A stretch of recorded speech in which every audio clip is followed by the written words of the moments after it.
Bom dia, meus queridos amigos, minhas queridas amigas, meus queridos irmãos, minhas queridas irmãs. Neste sábado 21 de novembro de 2020, estamos juntos novamente para conversarmos um pouco mais sobre as coisas desta semana, à luz da Palavra de Deus. Novamente, nessa semana, nós nos deparamos nas mídias, nas redes sociais, nos noticiários, com episódios de violência, com episódios de intolerância. E a cada semana, esses episódios vão sendo repetidos, vem sempre tendo lugar de destaque, vem tendo uma preocupante correspondência do dia a dia, vem tendo uma triste coerência, uma triste regularidade durante esses dias todos. E são episódios que nos causam tristeza, nos causam perplexidade, nos causam muitas pessoas revolta, e essa revolta gerando também outros tipos de pensamentos, sentimentos e reações, num ciclo que, a continuar, não mostra o fim do caminho. Um ciclo que, a continuar, na verdade, vai ser realmente um ciclo. Não vai ter fim nunca. Porque todo e qualquer tipo de intolerância só terá fim quando realmente as pessoas olharem não só para os atos dos outros, mas para os seus próprios atos como sendo de intolerância. Porque eu posso enxergar determinados fatos ou vários fatos e dizer, olha, isso aconteceu por problema de intolerância, qualquer que seja ela, de qualquer cunho. Mas se a pessoa que protagonizou esses atos não entender isso, não enxergar isso e não ver que não tem fundamento, isso não vai terminar nunca.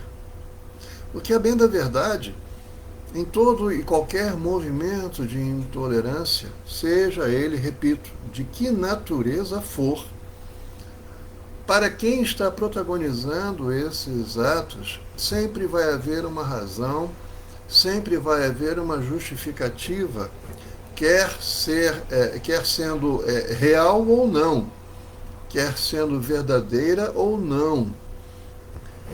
Porque a pessoa entende que tem motivo para praticar aquele ato. Mas será que realmente esse motivo existe, essa razão existe? Será que essa ação realmente é reclamada de sua parte por alguma coisa que ele ou ela entendeu que deveria fazer frente a uma outra circunstância, ou um outro sentimento que havia dentro dela? E esse talvez seja o ponto que o ser humano, eu digo todo ser humano, obviamente, é o gênero humano, a raça humana precisa ver. Porque se eu não estou disposto, se o ser humano não está disposto a rever os seus sentimentos, a rever os seus pensamentos, e tanto em sentimentos quanto em pensamentos, glória a Jesus, rever os seus conceitos e rever as suas motivações, isso vai trazer problemas que se chamam ressentimentos. Todos nós trazemos dentro de nós uma herança emocional, uma carga emocional, digamos assim, e muitas pessoas precisam ser trabalhadas com relação a essas cargas emocionais, ou essa herança emocional, por conta de experiências vividas ou por conta de experiências adquiridas, experiências que talvez não tenham sido da própria pessoa que viveu, mas porque, por extensão, acabou recebendo a contribuição, entre aspas, daquela herança em determinado fato, em determinada circunstância. Eu quero dizer que nenhuma espécie de intolerância, o próprio nome já diz, deve ser tolerado no sentido de agravar a situação de uma pessoa ou tirar a vida de uma pessoa ou em razão de sua, falando claramente, em razão da cor da sua pele, em razão da sua convicção política, em razão da sua fé, em razão da sua condição social, não importa, em razão de qualquer outra coisa. O ser humano, ele é amado por Deus, ele foi criado por Deus, ele é amado por Deus independentemente de suas ações. Ora, se isso ocorre desse jeito, ou seja, se tais fatos continuam, na verdade, me expressando melhor, se tais fatos continuam a ocorrer, isso é histórico. Há inúmeros episódios, inúmeros. A história humana está recheada de episódios de intolerância, por qualquer motivo que seja, muitos completamente sem menor sentido, e mesmo aqueles que em tese teriam uma explicação histórica, uma razão histórica, também não se justificam, porque o ser humano ele faz questão de continuar a carregar essa bagagem emocional indevida, essa bagagem emocional que na verdade é extremamente pesada, que significa alimentar sentimentos ruins, significa alimentar ressentimentos, e continua vivendo desse modo. Ou seja, na verdade, ela é movida a ressentimentos, ela não quer rever os seus atos, ela não quer rever as suas ações, ela não quer rever as suas palavras, e continua propagando isso como verdade no seu dia a dia. Então ela se entrincheira, promove guerra contra determinados alvos que ela estabeleceu como alvos, de acordo com o seu motivo, de acordo com o seu entendimento, e é uma guerra permanente. E é uma guerra permanente.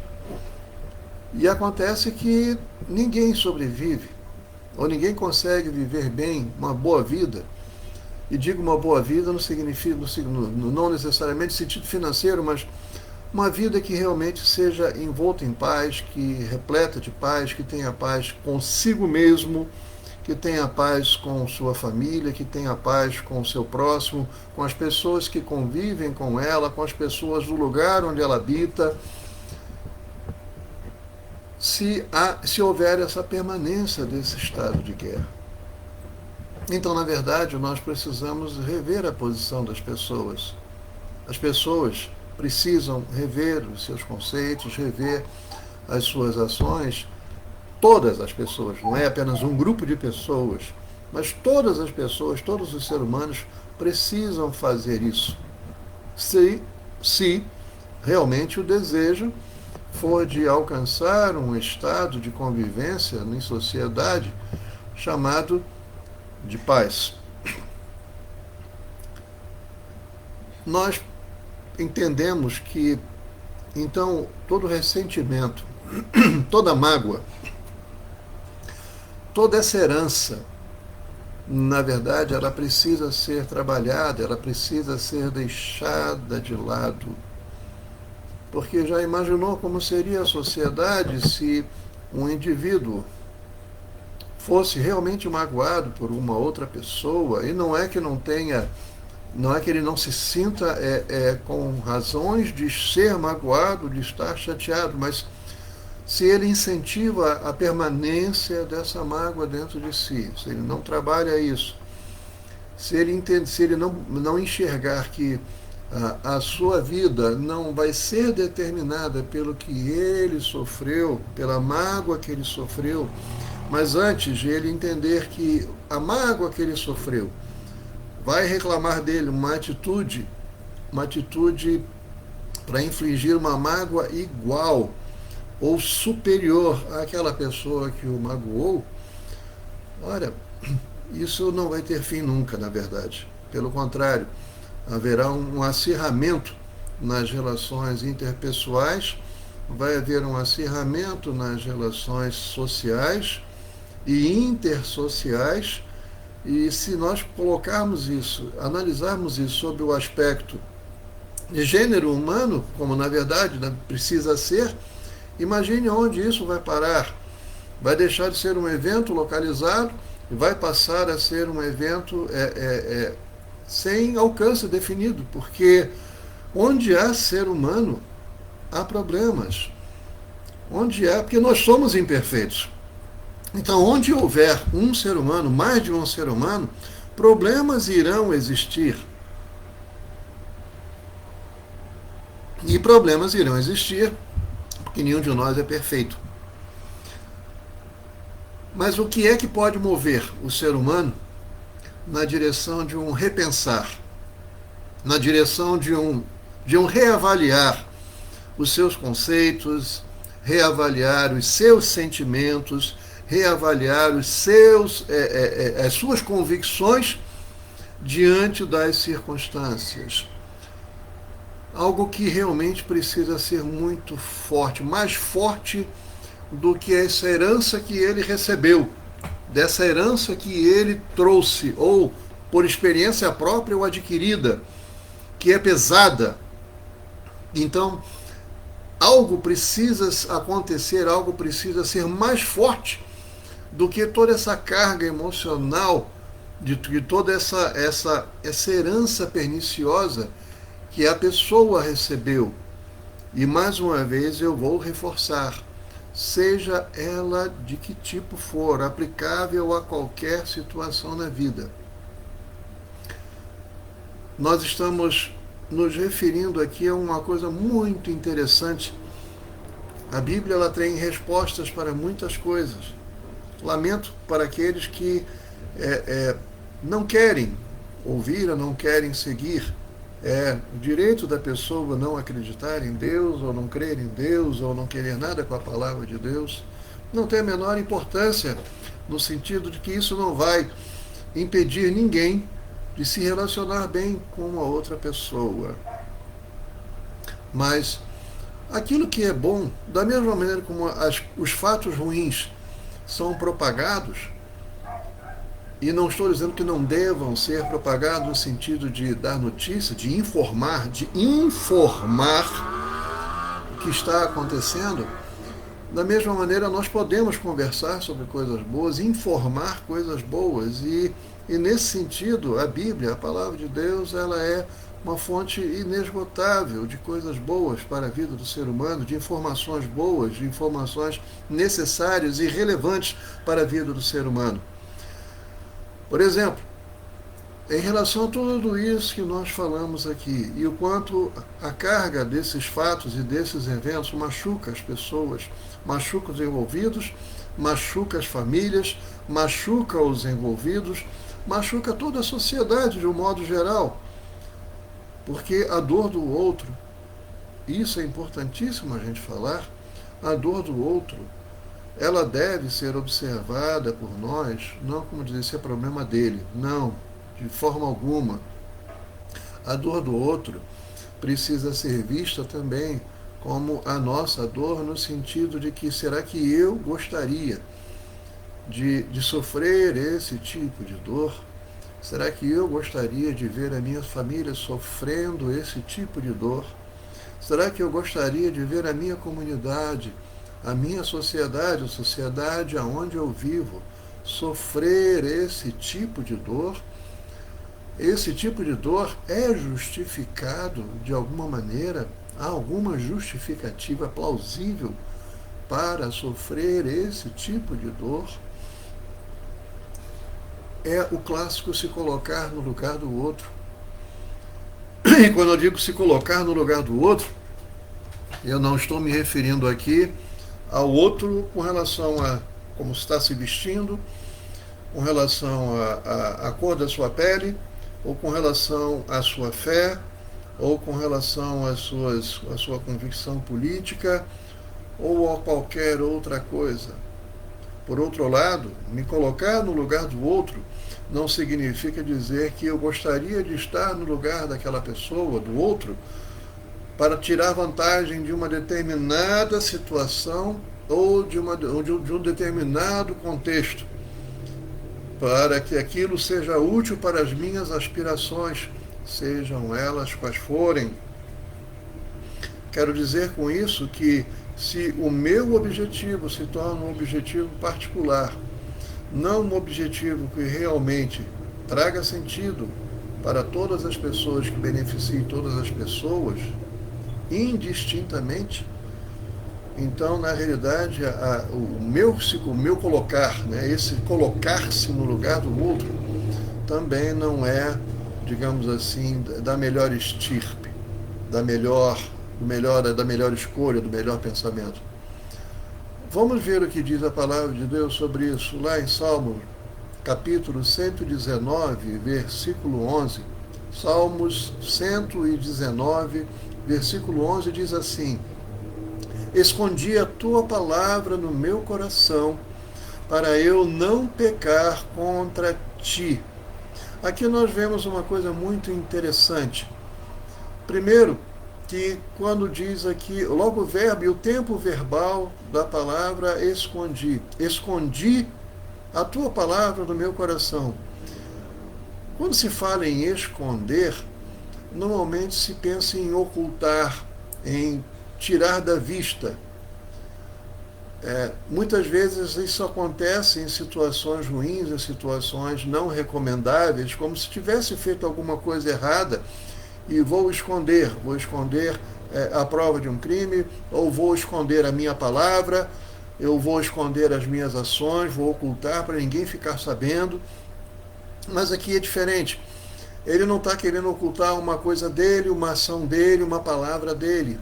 Observa o que diz o texto: escondi a tua palavra no meu coração. E escondi aqui, então, na verdade, nós temos que entender, nós devemos entender como algo que realmente é precioso e que precisa ser protegido, um tesouro, mas não palpável. Então não é um tesouro que possa ser assim, ser roubado, ser furtado por pessoas. Ele escondeu. Esse pretérito perfeito, o tempo verbal, diz que foi uma ação completada no passado.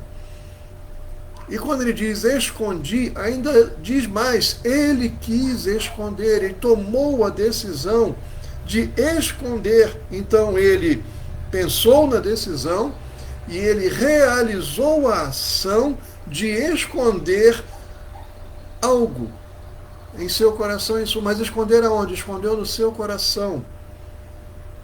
Mas escondeu no seu coração. Que sentido tem isso?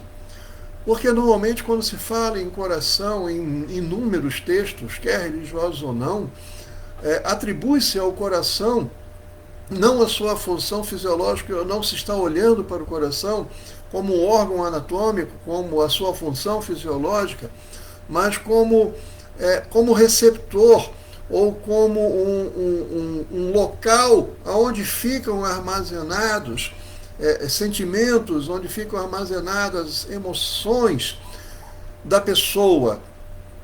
Então, quer experiências alegres, positivas, quer experiências ruins, tristes, negativas, tudo isso pode ser colocado, digamos assim, na palavra coração.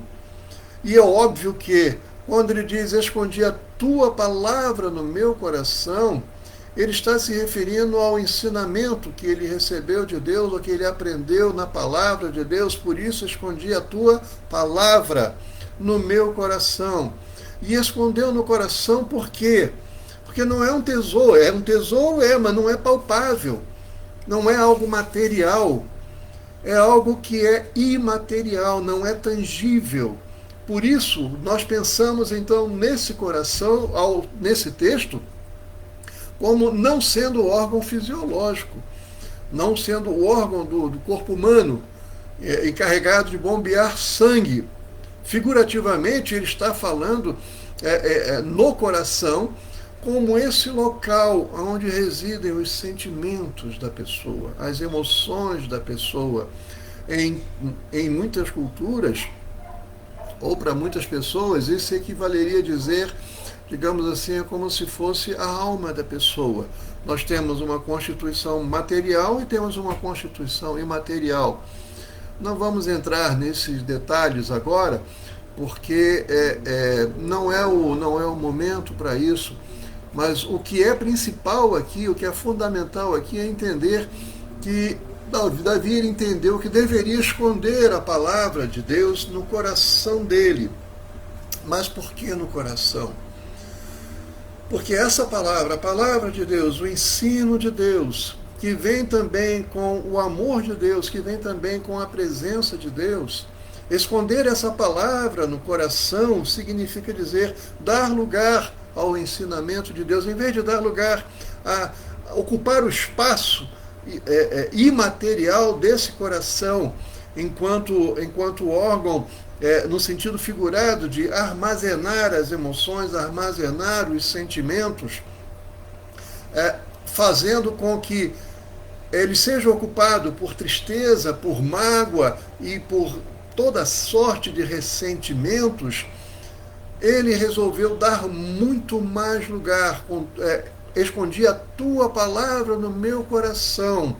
Ele entendeu que esta palavra no coração dele era suficiente, ou poderia ter uma tremenda força, uma tremenda influência, na verdade, poderia fazer toda a diferença em fazer que todos aquelas tristezas, aqueles sentimentos e mágoas e ódio e qualquer outro tipo de sentimento e herança negativa que ele pudesse estar trazendo, fosse sendo expulso, fosse sendo removido de seu coração, para que esta palavra fosse ocupando então um espaço cada vez maior em sua vida, trazendo com isso o amor de Deus e trazendo com isso a ação de Deus na vida de Davi, na vida do autor desse salmo, e dizendo ainda mais: eu preciso mudar, mas eu não tenho força para mudar. Eu não consigo mudar. Eu não consigo superar as minhas limitações. Eu não consigo superar essa tristeza, essa mágoa, esse ressentimento, esse ódio. São mais fortes do que eu. Não consigo vencer essa herança que eu recebi. Herança no sentido de que, como já dissemos antes, não é apenas algo que ele viveu, mas é algo também que ele recebeu por conta de ter assimilado experiências de outras pessoas, quer de sua família, quer próximas dele ou não. O fato é que, em vez daquela herança, vamos continuar chamando de herança, porque pode ser transmitido, o fato dele estar armazenando aquilo de ruim no seu coração, e muitas vezes ele não consegue superar, muitas vezes a pessoa não consegue superar, a depender do tipo de experiência que foi vivida ou que foi assimilada. A palavra de Deus no coração da pessoa pode fazer isso. Mas veja que ele quis esconder a palavra no coração. Então essa palavra, ela não pode ser imposta no sentido assim, você vai crer nisso, você é obrigado a crer nisso, da mesma maneira como você não pode dizer, você está obrigado a não crer nisso, você está obrigado a não acreditar nisso, você está obrigado a não falar mais isso, você está obrigado a não propagar tais ensinos. Não. Da mesma maneira como essa decisão foi tomada pelo salmista, entendendo que era a melhor decisão que ele podia fazer, a decisão de esconder a palavra de Deus, de ter acesso à palavra de Deus, ou de ler a palavra de Deus e permitir que a palavra de Deus tenha abrigo no seu coração, juntamente com a presença de Deus, juntamente com o amor de Deus no seu coração, é a decisão da pessoa. Porque Deus, ele não se impõe a ninguém para ser creditado como o único Deus ou como o verdadeiro Deus. Ele fala da sua história, ele fala da sua vida, ele fala da revelação de Deus ao homem, da glória de Deus ao homem, do amor de Deus ao homem, é feito pela palavra de Deus. Mas a decisão de receber essa palavra, de crer nessa palavra, de praticar essa palavra, é da pessoa. E qual é o objetivo dele? Escondi a tua palavra no meu coração, diz o salmista, para eu não pecar contra ti. Então, ele entendeu uma relação, uma correlação extremamente íntima entre conhecer a palavra, guardar a palavra e praticar a palavra para não pecar contra Deus, para não fazer as coisas que desagradam a Deus, para não fazer coisas que o coloquem numa posição de tristeza, não só para Deus, mas sobretudo para ele e também com relação aos seus semelhantes. E por que nós falamos isso? Porque Jesus ensinou que todos os mandamentos, todos os estatutos de Deus podiam ser resumidos em apenas 2. Estávamos falando sobre os 10 mandamentos, que todo judeu, toda pessoa deveria conhecer naquele contexto esses mandamentos. Jesus sintetizou em apenas 2. Amarás o Senhor teu Deus de todo o teu coração. E o segundo, semelhante a esse, é: ama o teu próximo como a ti mesmo.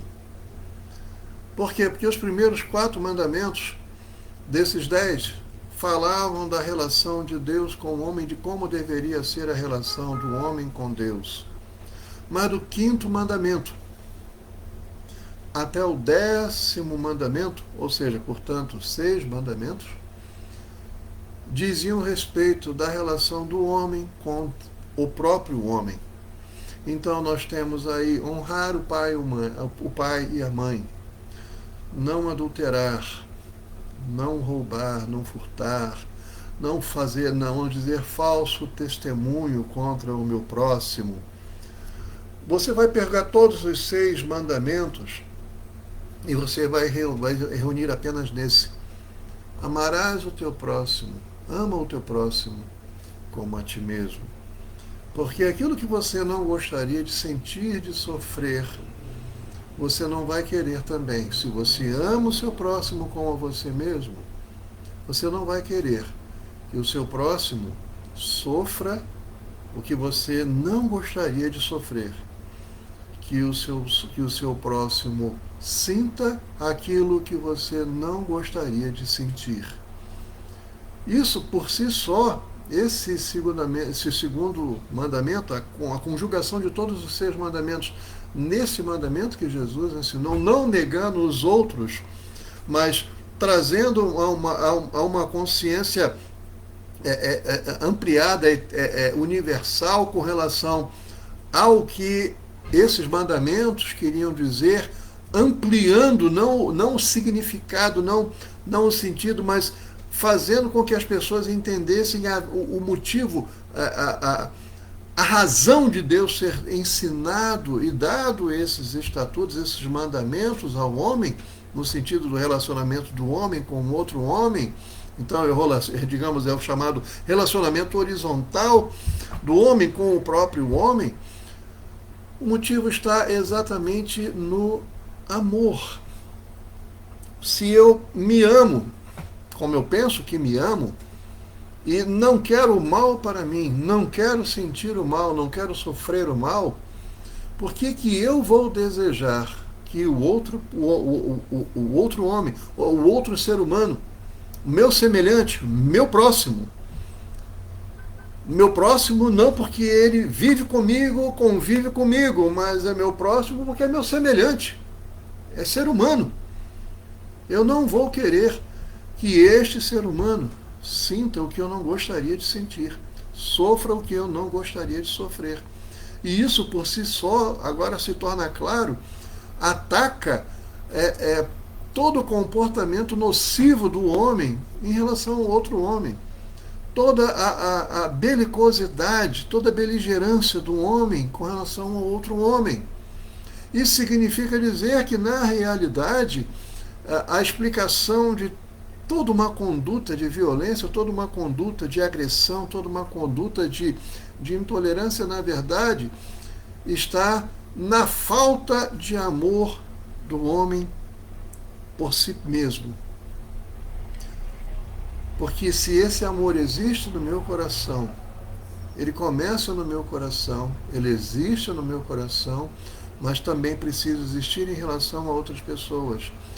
Ah, pastor, então está dizendo que eu não me amo se você sente o ódio, se você sente a mágoa, o ressentimento, a prevenção, a intolerância, de um modo muito maior ao qualquer amor que você tenha no seu coração, então, na verdade, você é escravo ou você é dominado pelo ódio. Você é dominado por qualquer tipo de sentimento que seja antagônico ao amor. Por isso, quando ele diz para eu não pecar contra ti, ele entendeu que se ele der vazão apenas à sua natureza humana, der vazão aos seus sentimentos, aos seus pensamentos, às suas experiências, que muitas são negativas, que muitas são ruins, e isso faz parte da história, na verdade, humana, porque todas as tribos, todos os povos, todas as nações, todas as pessoas tiveram experiências ruins e negativas em seu acompanhamento, em sua evolução histórica. Não há um só que não tenha vivido isso. Para eles, em muitas circunstâncias, tudo era justificável, mas sob esse ponto de vista, sob o ponto de vista da relação de um homem em relação ou não contra o homem, mas de um homem em relação ao outro homem, sob o ponto de vista do amor, isso não tem mais nenhum tipo de justificativa, nem sociológica, nem antropológica, nem filosófica e nem histórica, e muito menos religiosa. Escondi a tua palavra no meu coração para eu não pecar contra ti. Interessante que quando ele diz para eu não pecar contra ti, ele não está falando aqui em relação ao homem não, pastor.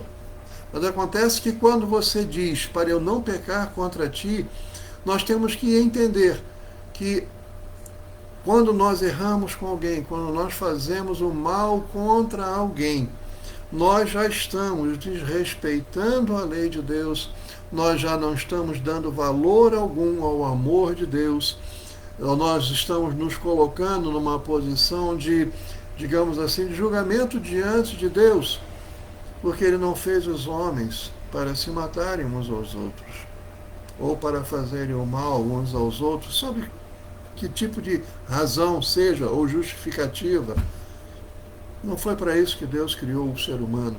Então, quando ele diz para eu não pecar contra ti, isso quer dizer que quando eu erro contra alguém, quando eu faço mal contra alguém, além de estar atingindo esse alguém, eu estou atingindo também e fazendo mal também a Deus, diante de Deus, porque eu estou maltratando alguém que Deus criou, não para esse tipo de coisa, não para esse tipo de situação.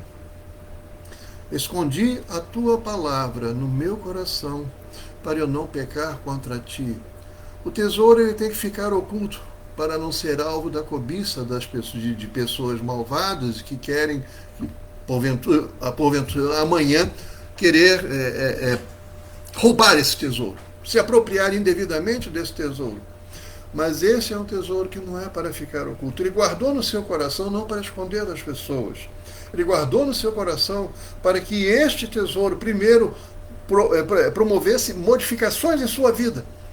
Porque a modificação de uma pessoa ela tem que acontecer de dentro para fora.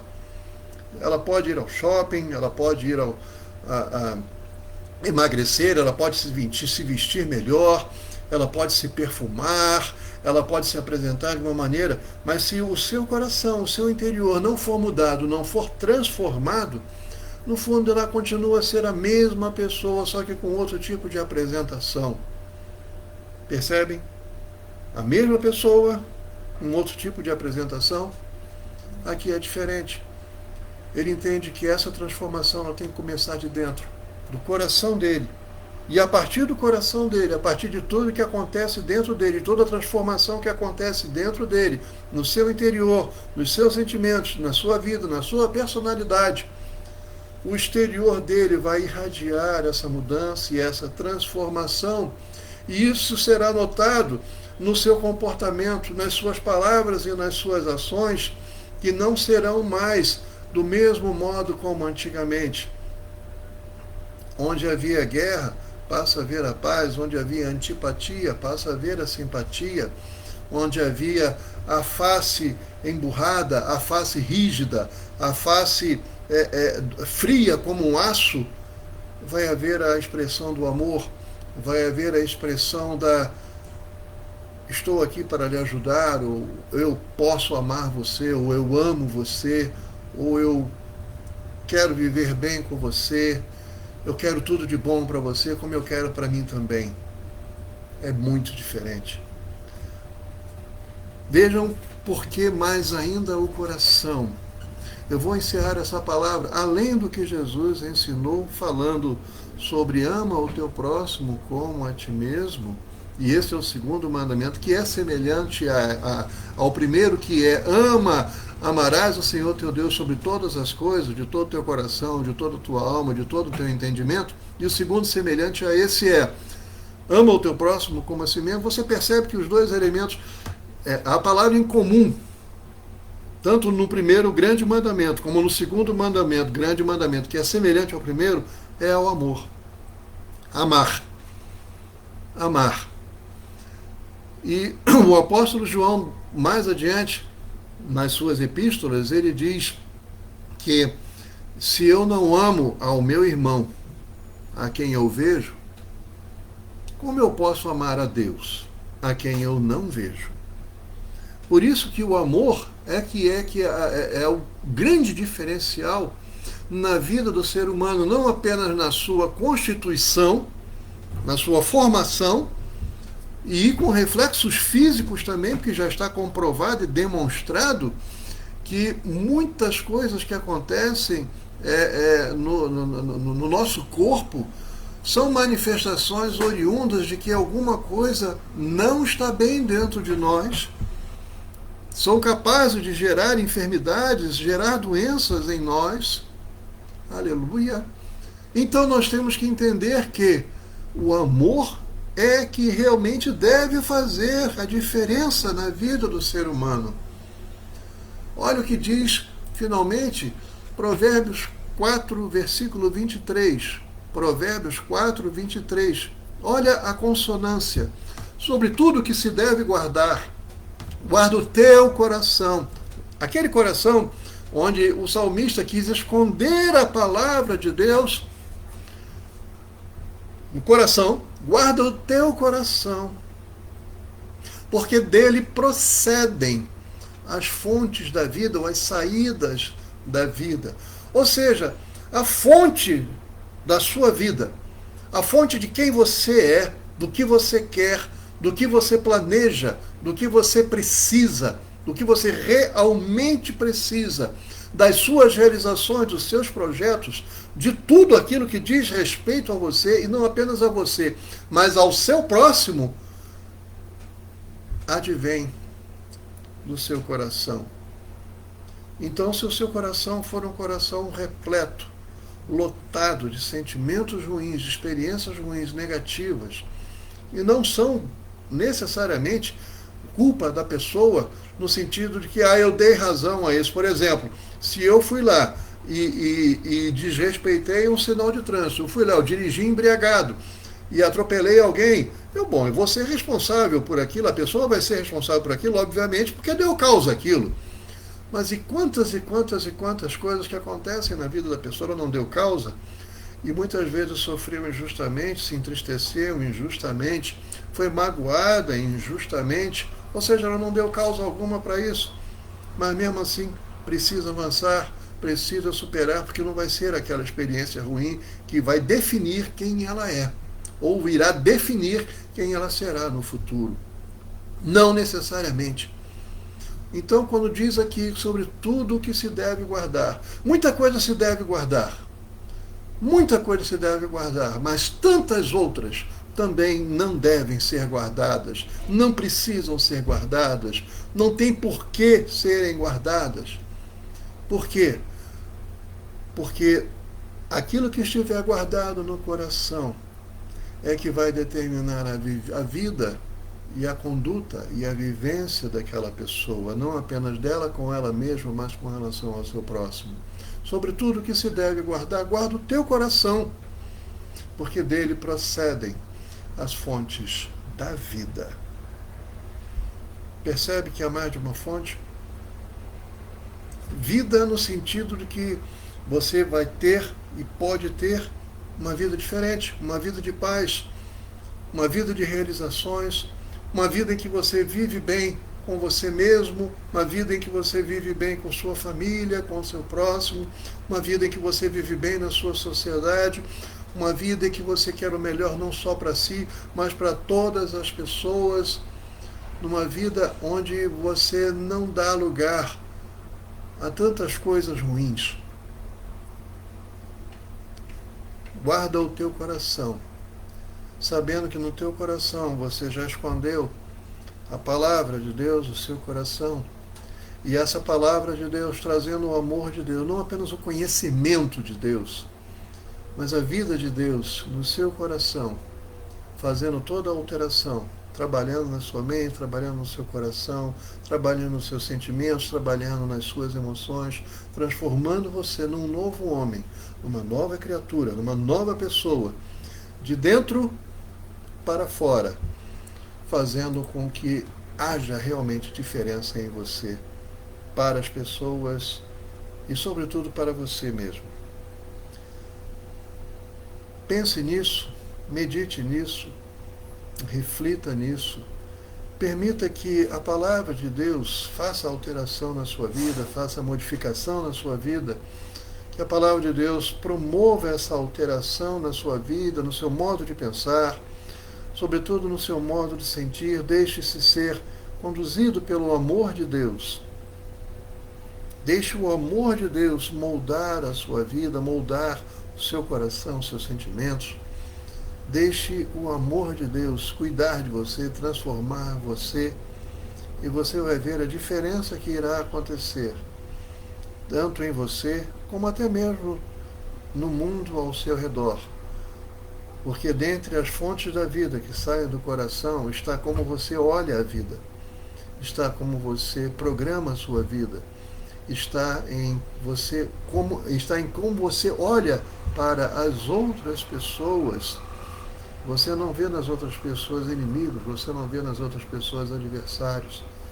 Você vê nas outras vidas pessoas que são também amadas por Deus, que precisam sentir esse amor de Deus e podem, com toda convicção, com toda certeza, ser transformadas por esse amor de Deus, pelo amor de Deus, da mesma maneira como você pode ser transformado, como tantas pessoas já foram transformadas, como eu já fui transformado. Minha oração nesse dia é que você possa conhecer a palavra de Deus, que você possa receber a palavra de Deus. Se você tem uma Bíblia em casa, comece a ler a partir dos Evangelhos, a partir do Evangelho de Mateus. Depois que você ler os Evangelhos, você continua lendo o Novo Testamento, depois você leia o Antigo Testamento, você vai começar a entender a revelação progressiva de Deus para o homem, no sentido de Deus foi se revelando aos poucos para o homem. Deus foi se mostrando como Deus, mas também como Deus amoroso, não apenas o Deus Criador, mas o Deus amoroso, o Deus Salvador para o ser humano. Deixe essa palavra transformar você e você vai ver que o que eu estou falando não é uma mera sugestão psicológica ou mental, não é nada de autoajuda, não é nada de nenhuma dessas coisas, não tem nenhuma característica disso. Mas eu testemunho a você o que a palavra de Deus fez na minha vida, o que a palavra de Deus faz na vida de tantas pessoas, que foram transformadas pela palavra de Deus, pelo amor de Deus, agindo na vida de alguém que quer ser transformado, que quer ser amado por Deus e que encontra nesse amor a razão, a essência da sua própria vida. Jesus assim o abençoe, Jesus lhe conceda um final de semana de paz em sua casa, em sua família, que o amor de Deus o alcance e transborde em sua vida, fazendo superar todas as coisas, vencer todas as coisas e ser verdadeiramente uma nova criatura, um novo homem, uma nova mulher, uma nova pessoa em Cristo Jesus. Em nome de Jesus. Amém.